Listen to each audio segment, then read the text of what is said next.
आप उनके बेटे के मेरे फोन आते रहे, का बेटा बहू के साथ आए थे, आपकी बहू।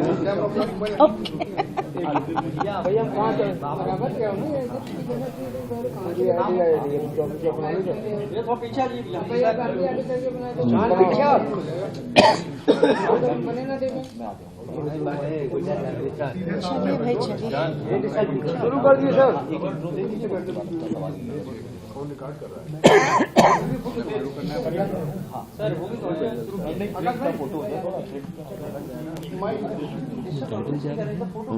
प्रिंट फोटो लीजिए, मेरे राम आए हैं, हमारे राम आए, हमारे राम आए।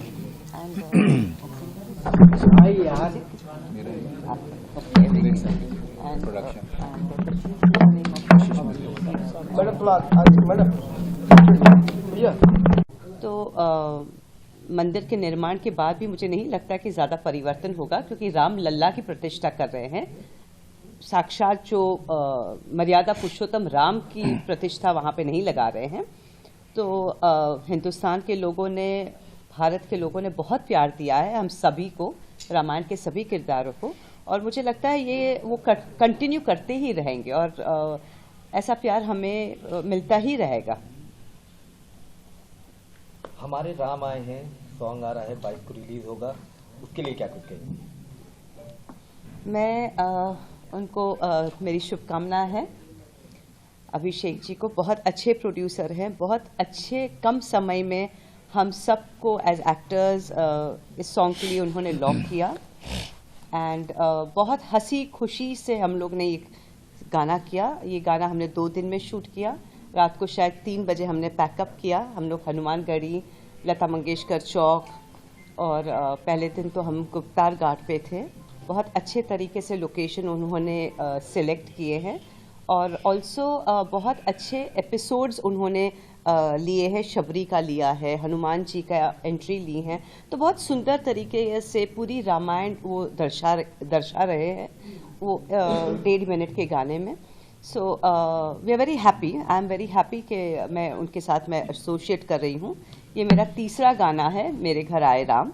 ये है हमारे घर आए राम, लेकिन ये मेरे लिए ये तीसरा गाना है और मेरे 2 गाने तो बहुत सुपर हिट हुए हैं एंड मुझे पूरा कॉन्फिडेंस है कि ये वाला गाना उसको भी सरपास कर जाएगा। बताइए क्या प्राण प्रतिष्ठा समारोह का 22 तारीख का दुनिया पर क्या असर पड़ने जा रहा है, आपको क्या अनुभव है? प्राण प्रतिष्ठा श्री राम मंदिर में हो रही है और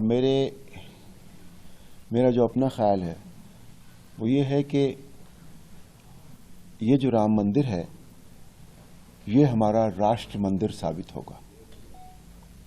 पूरे विश्व में वो संस्कृति जो पीछे थोड़े कुछ वर्षों में थोड़ी धूमिल हो गई थी, वो फिर से एक संदेश जाएगा। पूरे जो हमारी विरासत है ये संस्कृति, ये पूरे विश्व को पता लगेगी। ये मंदिर हमारा प्रेरणा स्रोत होगा विश्व के लिए।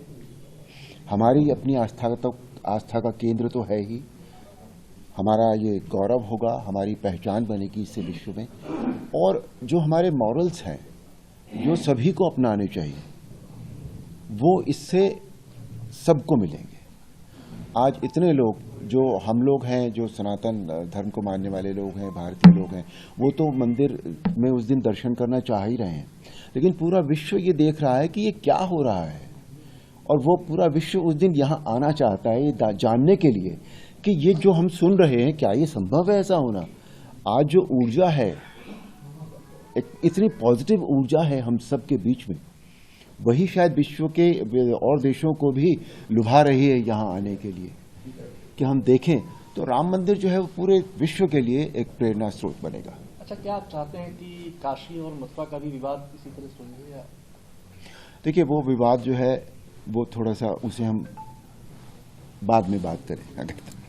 आज जो यहाँ रेलेवेंसी है, नहीं, आज जो यहाँ वो हर चीज का एक अपना समय होता है, अपने समय पर वो होती है चीज। जरूर हम कर्म करते हैं, प्रयत्न करते हैं, पर समय हर चीज का आता है ना। तो आपने भगवान कृष्ण भगवान राम के पात्र को जिया है जी। और अब उसी भगवान राम के प्राण प्रतिष्ठा में आप शामिल होने जा रहे हैं। क्या आपने कभी सोचा था कि ऐसा दिन आएगा?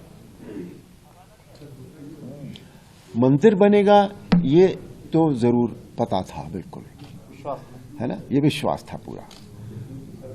प्राण प्रतिष्ठा इस तरह से होगी, इतना बड़ा इवेंट होगा ये, इसका अंदाजा नहीं था, लेट मी टेल यू, क्योंकि मेरे अपने जीवन की ये सबसे बड़ी घटना है।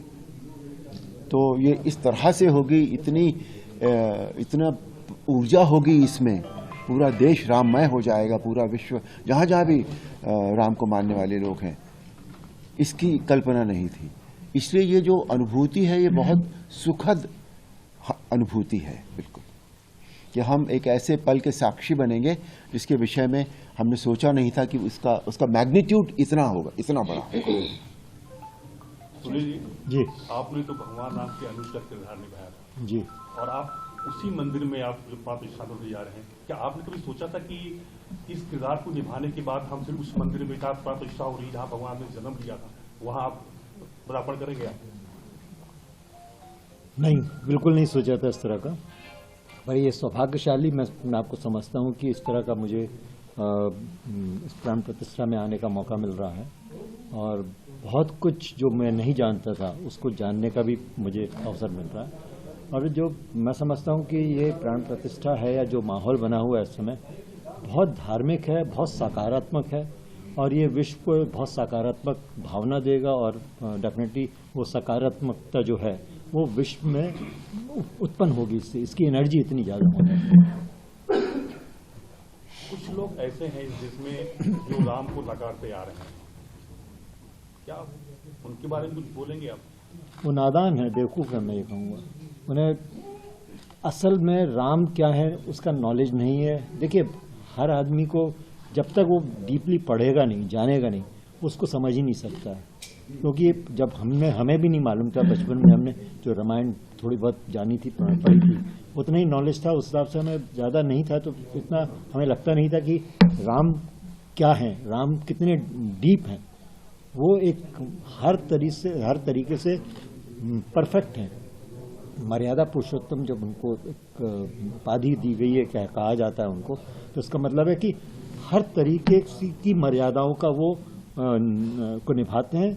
और रामायण हमें ये सिखाती भी है कि हमें मर्यादा में कैसे रहना चाहिए, और ये शिक्षा उन्हें नहीं मालूम है, ये उसका नॉलेज नहीं है, इसलिए वो उस तरह की बेवकूफ़ी कर रहे हैं।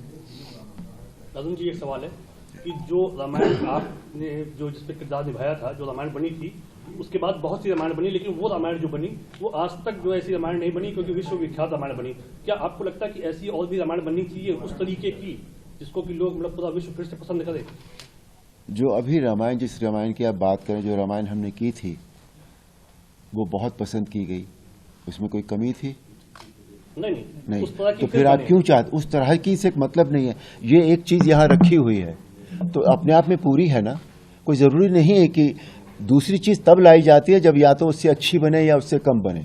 उसके बराबर की चीज तो दूसरी चीज का कोई अर्थ ही नहीं है, बिल्कुल भी, है ना। और बाकी तो भविष्य की बात पता नहीं भाई, राम जी क्या चाहेंगे, क्या उन्होंने सोचा होगा, क्या डेस्टिन्ड है, वो नहीं पता मुझे। पर जब एक रामायण है तो अभी तो दूसरी की आवश्यकता नहीं लगती मुझे कोई भी। नहीं, उसके बाद बहुत सी बनी है, तमाम रामायण आई, लेकिन उस तरह की नहीं बनी। आपको लगता है कि बननी चाहिए कि नहीं, ये प्रश्न। मैं वही कह रहा हूँ, जब वो है ऑलरेडी तो दूसरी की आवश्यकता क्या है? जब वो अपने आप में कोई चीज पूरी है, संपूर्ण है, तो क्यों दूसरी बनाई जाए? Thank you. और जिस दिन किसी को लगेगा तो वो बनाएगा, फिर से कोशिश करेगा कोई। अब कोशिश में कितनी कामयाबी मिलती है वो तो राम जी जाने, वो व्यक्ति जाने। अरुण जी, इस समय देखा जा रहा है कि यंगस्टर्स में भी भगवान श्री राम के प्रति धुन सुनने का जैसे पहले ट्रेंड होता था, आज का ट्रेंड लग रहा है। तो अब यंगस्टर्स के लिए क्या कहना चाहेंगे इन फ्यूचर, क्योंकि वो लोग वेस्टर्न की तरफ बढ़ रहे थे, वहीं फिर से रामायण काल को उन्होंने समझा है। मैंने थोड़ी देर पहले भी कहा था कि हम अपनी संस्कृति से थोड़ा थोड़ा दूर होने लगे थे, लेकिन अब वो माहौल फिर से बना है। तो अब वो ये जो माहौल बना है ये यहाँ it's come here to stay, ये रहेगा, ऐसे ही रहेगा। क्योंकि आज हमेशा ये होता है कि जो आगे जो झंडा लेकर चलते हैं, जो मशाल लेकर चलते हैं, वो यंग लोग होते हैं। और आज का जो यूथ है वो इस समय इतना उसका जो वो इतना रामायण के साथ जुड़ गया है, क्योंकि आज मैं देखता हूं कि जब भी मैं कहीं जाता हूं या मैं कहीं ट्रैवल करता हूं तो सबसे ज़्यादा जो मिलने वाले लोग होते हैं वो यूथ होता है। तो अगर यूथ ने इस बात को समझ लिया है, यूथ अट्रैक्ट हो गया है उस तरफ, तो फिर ये बहुत दूर तक जाएगी। हमारे राम आए हैं गाने के बारे में कुछ जानना चाहेंगे आपसे? जैसा मैंने मोटा मोटी शुरुआत में बताया कि ये एक बहुत ही बड़ा ओकेजन है जब ये तीनों महान कलाकार एक साथ आए हैं, जो हमारे मन मस्तिष्क में भगवान राम, माँ सीता और लक्ष्मण के रूप में स्थापित हैं। तो हमारा ये प्रयास है कि हम जो ये